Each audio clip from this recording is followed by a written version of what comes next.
자, 이제 드디어 마지막 날입니다. 오늘 마지막 예제는 2021년 5월 달에 나온 문제, B형 문제인데요. 요거는 한번 여러분들이 좀 주의해야 될 부분과 함수 전체를 설명을 드릴게요. 자, 우선 함수부터 좀 설명을 드리겠습니다. 2, 3, 4 작업 여러분들이 다 하신다라는 가정하에 일단은 여러분들 하실 때 어려운 거 하려고 애쓰지 말고요. 제일 자신 있는 것부터 하십시오. 제일 자신 있는 거. 예를 들면 5번 문제 같은 거가 제일 자신 있죠. 5번 문제에다가 불량률 중에서 제일 작은 값이 나오게 하고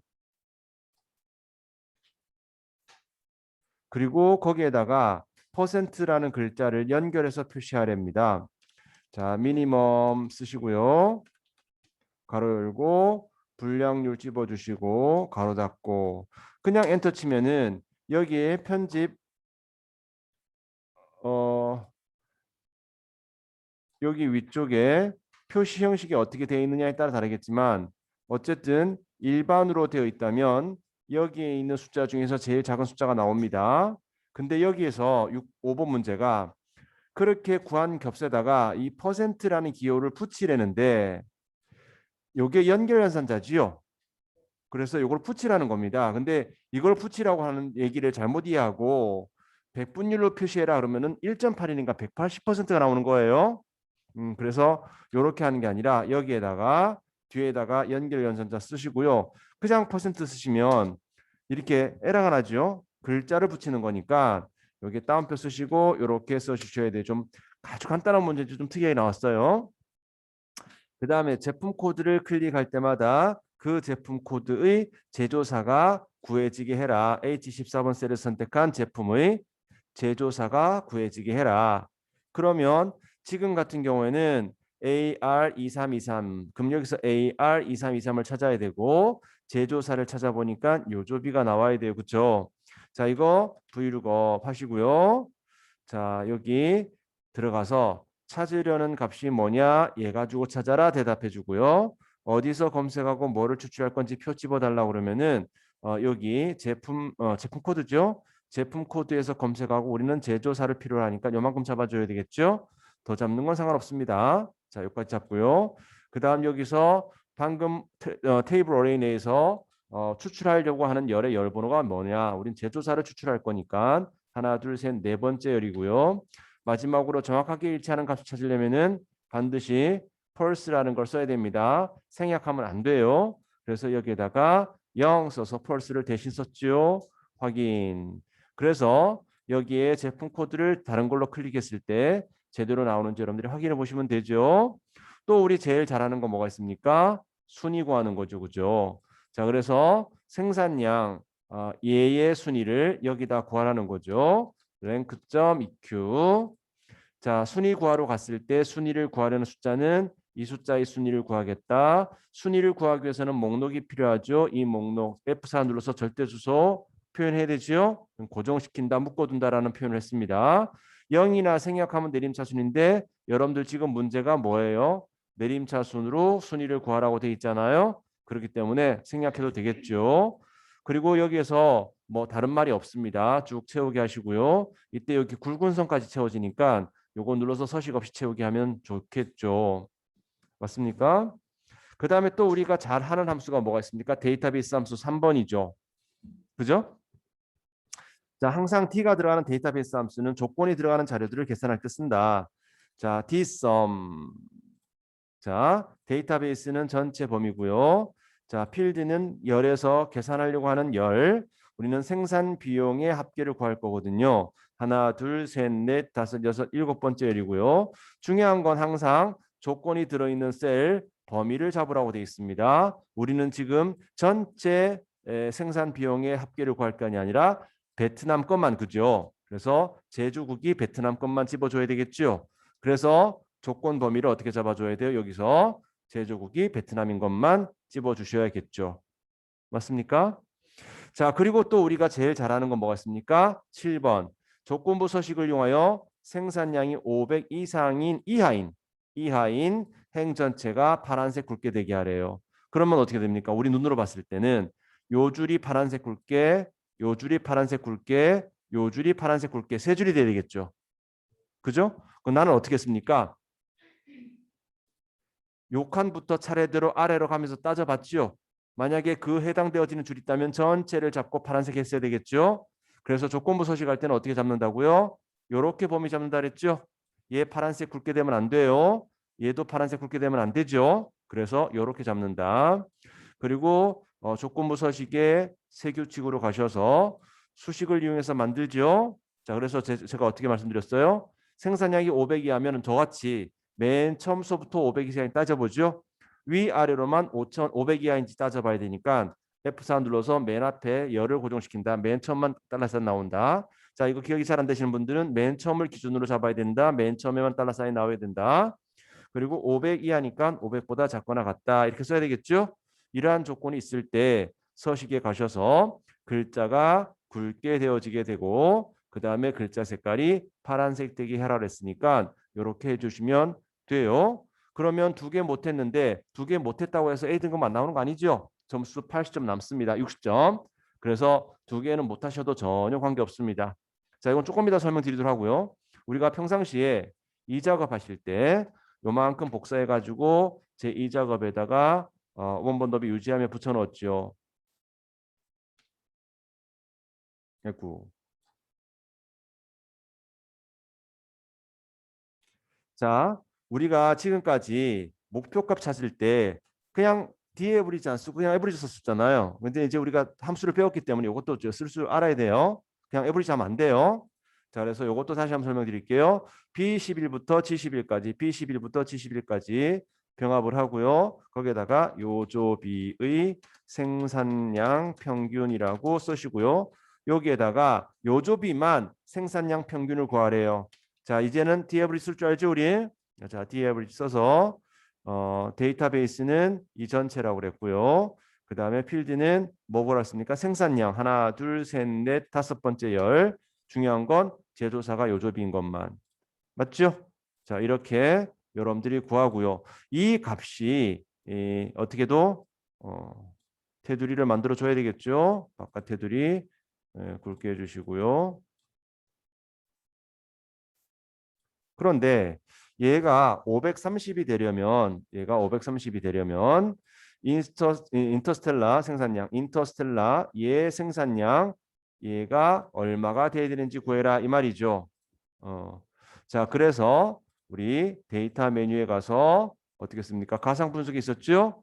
목표값 찾기로 가신 다음에 자, 현재 여기에 있는 이 식에 있는 값이 530이 되려면 그쵸? 530 되려면 인터스텔라 얘의 생산량 얘가 얼마가 되는지 구해라. 그쵸? 확인. 그러면 530, 476천 개 됐습니다. 그리고 고급 필터에서는 뭐가 있습니까? 제조국이 필리핀이거나 이거나 생산 비용이 2천 이하인 자료. 그래서 제조국과 생산 비용의 조건이 있으니 이 두 개를 복사하시고요. P14에다가 만들었으니까 P14에다 갖다 놔야 되겠죠? 그렇죠? 제조국이 필리핀 이거나 그랬으니까 다른 줄에 써야 되겠죠? 2000 이하. 그래서 고급 필터에 가셔서 데이터 목록은 이만큼만 잡으셔야 돼. 얘는 데이터가 아니죠. 자, 이만큼의 데이터 목록 중에서 이 조건에 해당되어지는 데이터를 추출할 건데 다른 장소에 복사할 것이다. 복사되어질 자리는 B18번 셀 대기하라 했으니까 여기 집어주시면 되죠. 그렇죠? 별다른 말 없으니까 이렇게 해주시면 됐습니다. 제3작업과 제4작업은 여러분들 문제지에 다 결과가 나와 있으니까 여러분들이 만든 것과 문제지와 같으면 답이 된 거예요. 자, 요까지만 하시고 저장하시고 전송하시고 나오시면 되는데 참 지금 여러분들이 시험 볼 때 어떻게 하는지 잠깐 모르시니까 그 시험 볼 때 어떻게 하는지 잠깐만 설명 드릴게요. 잠깐만.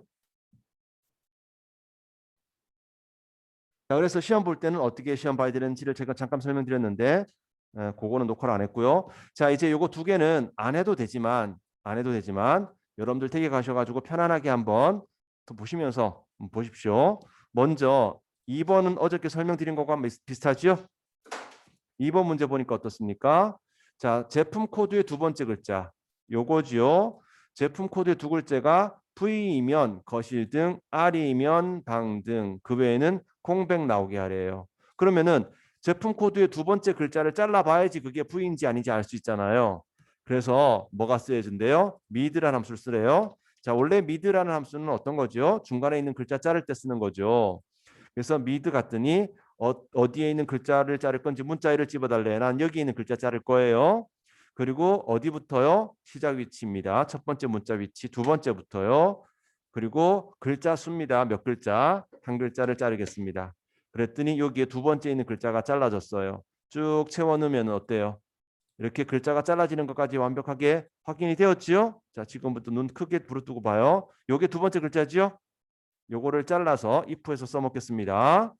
자, 여기서 제일 먼저 뭐부터 해야 됩니까? 두 번째 글자가 V면 거실등 그 얘기를 해야 되겠죠.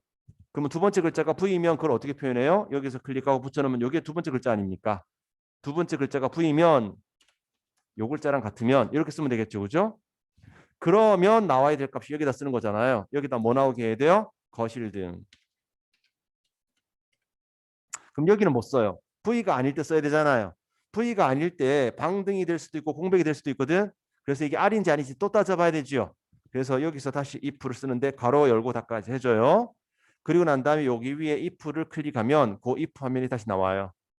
이건 뭐 하는 거죠? 우리 R이면 방등, 그렇지 않으면 공백 나오게 하려고 망등 아니에요. 그럼 똑같이 아까 전처럼 붙여놓고 이게 뭐예요? 두 번째 글자 아닙니까? 요 두 번째 글자가 R이라는 글자랑 같으면 그러면 방등, 그렇지 않으면 공백. 맞죠? 그래서 아까 if를 보고 싶으면 아까 if를 클릭하면 아까 if 화면 나오고 지금 만든 if 화면 보고 싶으면 요 if 클릭하시면 돼요. 그래서 쉬운 if 두 번 한 거랑 마찬가지예요. 근데 이게 보통 사람들은 많이들 어려워들 하십니다. 됐고요. 그다음에 요거 문제 할 건데요. 우리 지난번에 count if는 내가 원하는 자료의 개수를 구하는 거고요. sum if는요. 내가 원하는 자료의 즉 조건이 있는 자료의 합계를 구하는 겁니다. 이거는 특별한 조건이 있는 자료의 개수를 구하는 거고요. 근데 우리가 평균을 구할 때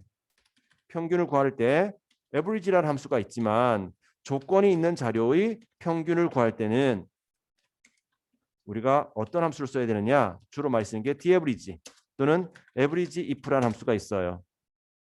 그렇지만 평균을 이런 함수를 이용해도 되지만 평균을 합계 나누기 개수로 구할 수도 있잖아요. 그러면 조건이 있는 자료의 평균을 직접 계산한다면 어떻게 하면 되겠습니까? 조건이 있는 자료의 합계 나누기 조건이 있는 자료의 개수로 나누어도 된다는 얘기 아닙니까? 맞죠? 그래서 지금 3번 문제가 평균을 구하는 문제인데 sumif와 countif를 쓰라는 얘기는 합계 나누기 개수 즉 이런 방법으로 평균을 계산해라 라는 의미가 되겠죠. 그럼 여기서 조건은 뭡니까? 제닌 제품이죠. 제닌 제조사가 제닌인 것들만 합계 나누기 제닌 개수가 2개니까 나누기 2 해야 되겠죠. 자, 그래서 어떻게 되나 볼게요. 자, 결과적으로 여기서 sum if로 합계를 구하고 count if로 개수를 구한 다음에 그걸 나누어서 평균을 구하겠다라는 게 문제 아닙니까? 그래서 count if, sum if를 완성시켜 주면 되지요. 자, 우선 count if는 많이 해봤습니다. 조건에 맞는지 검사할 셀 범위는 제조사. 조건은 뭐죠? 제닌이죠. 맞습니까? 아니면 마우스로 이렇게 찝어도 답은 나오는데 원칙적으로 여러분들이 나중에 사무실에서 일할 때는 이렇게 써주셔야 될 겁니다. 제닌. 두 개죠.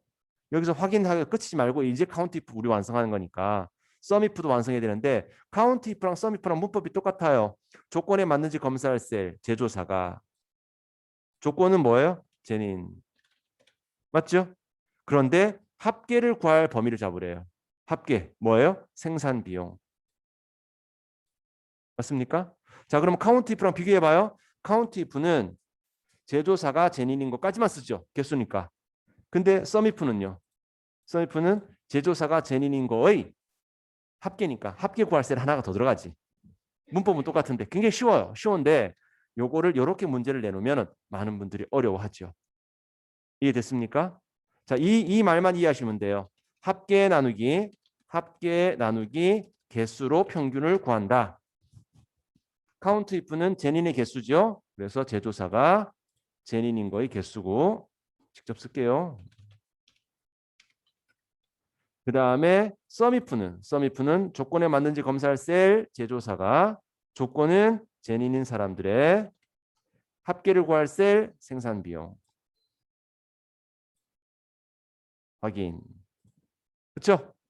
그래서 여러분들 마지막 날까지 요게 힘들었던 함수 2개까지도 한번 해봤는데 그냥 참고해 보시고 이것뿐만 아니라 나머지들도 여러분들 댁에서 주무시기 전에 한번 유튜브 켜놓고 쭉 한번 쓱 훑어보시면 많은 도움이 될 겁니다. 그동안 고생 많으셨습니다. 다음에도 시험 보기 전에 한 번 더 연습 오십시오.